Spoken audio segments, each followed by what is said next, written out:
It's been a baptism of firewood, this moving into a yurt for the winter in the wilds of Wales. You might be able to hear the rain pattering on the canvas. When it's hail, it sounds very different. It sounds like millions of little tiny hammers wielded by dwarves. And over the next 5 days, including yesterday, we have severe weather warnings in Wales of very high winds and local flooding and all of that. So I woke up yesterday knowing that my 2 dumpy bag worths of fire logs, which have been dried, were going to arrive at about 10, and it had been hammering down.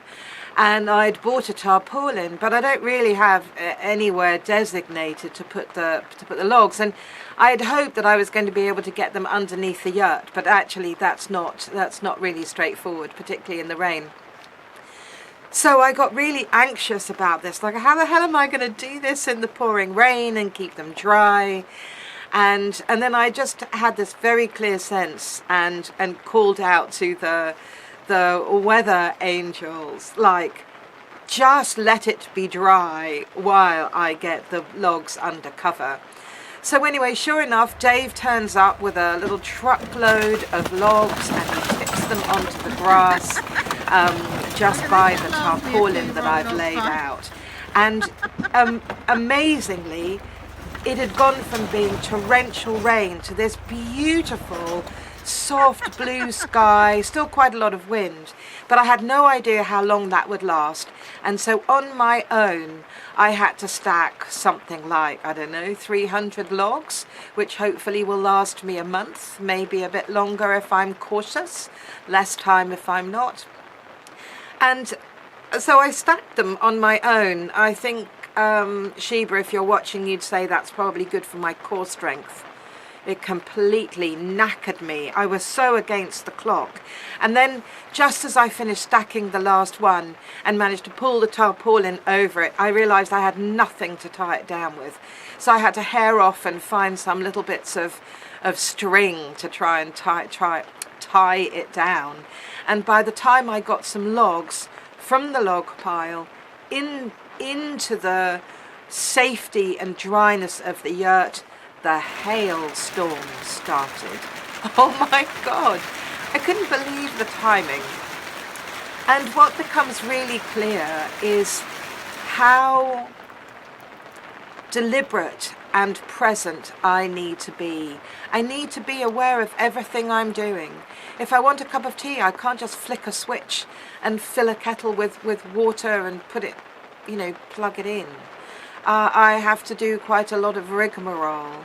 If I want to have a bath, I have to walk through whatever weather is outside to go up to the main farmhouse. If I want to cook, well, I sort of can cook here a little bit on the wood burner, but otherwise I have to go somewhere else. And if I want to plug anything in and recharge the batteries on my phone and my laptop, I have to go somewhere else through whatever weather is outside.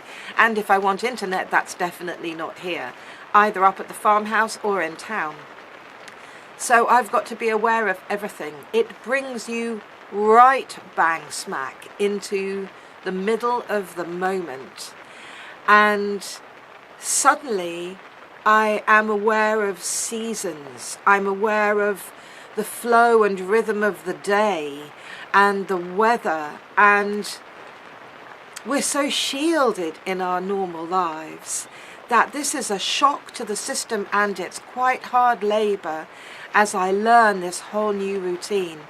But oh my gosh, I love this yurt. I love the roundness of it, the magic of it at night when it gets dark. And I've got little fairy lights that are solar powered that just come on magically after dark. And I was curled up in bed with the wood burner going last night, and I had 2 little tea light candles just near the by the wood burner, and the little flames were just shimmering, and they became alive to me. In fact, when the wood burner is on, that's alive. That's like a living being presence. And when it's cold, it's like this place is empty.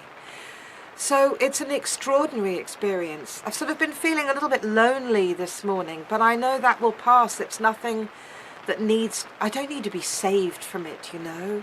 We spend so much of our lives in our Western civilization saving ourselves from things, saving ourselves from too much cold, too much wet, too much heat, too much sorrow, too much tension, too much.